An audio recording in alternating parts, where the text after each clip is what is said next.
Spotted na nga rin itong si Jessica Soho na dumalaw sa wake ni Nora Honor.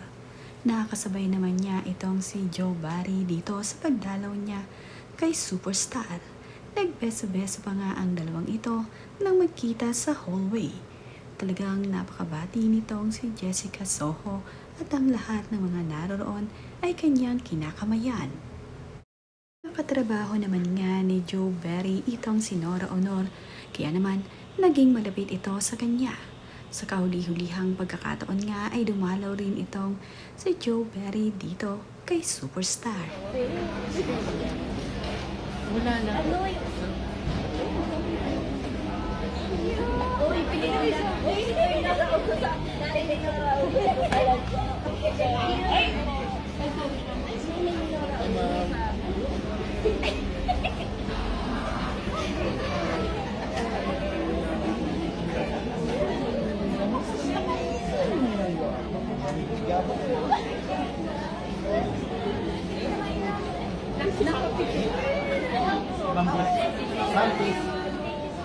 Oh, sorry.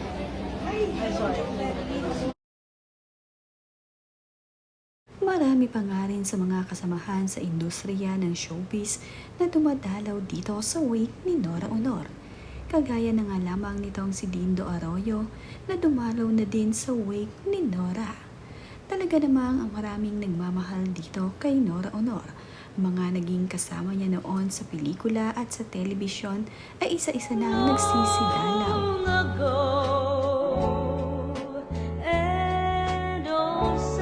Ang magkakapatid naman na Matet de Leon, Lotlot, Ian at ang dalawa pa nilang kapatid na si Ken at Kenneth ay tulong-tulong sa pag-aasikaso ng mga bisita. Dagsa na kasi talaga ang pumupunta sa wake ng kanilang ina na si Nora Honor. Sobrang dami nga ng mga pumupunta kaya naman kanya-kanya silang asikaso sa mga dumadalaw dito sa wake ng kanilang ina.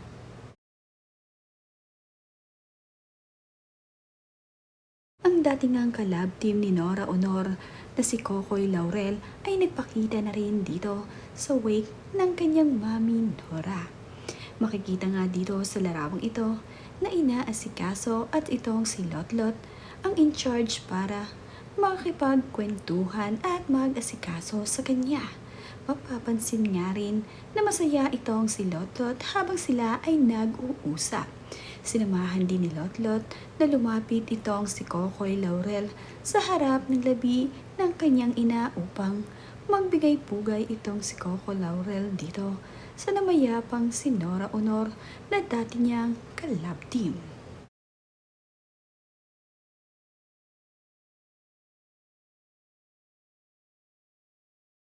Dumalaw na rin ang isa pang kalab team ni Nora Honor na si Manny De Leon, na ayon nga sa mga fans ay marami ang naghahanap dito kay Manny De Leon. Matagal ding naging magkalab team itong si Manny. Sa huling pagkakataon nga ay dumalaw na rin itong si Manny De Leon sa wake ng kanyang dating kalab team na nag-iisang superstar. Hindi nga ito nagpapakita at sa pagkakataon niyang ito ay dinalaw niya itong si Nora at dito na nga siya nasilayan ng kanilang mga fans. Kabilang nga rin sa mga dumalaw ay itong si Wendell Ramos.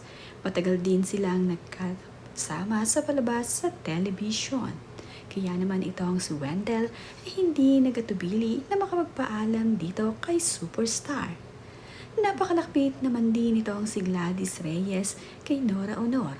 Napakalaki nga ng kanilang pinagsamahan at hindi nga raw makakalimutan ni Gladys ang mga masasayang alaala nila na nag-iisang superstar.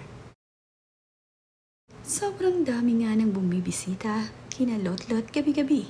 Kaya naman mapapansin itong si Lotlot De Leon ay halos nawawala na nga ng boses. Sa dami nga ng kanyang kinakausap at inaasikaso ay talaga namang namamalat na ito. Lalo pa nga at humalap sila sa mga fans ni Nora Honor ng 2 araw dahil para sa public viewing ng kanyang mommy.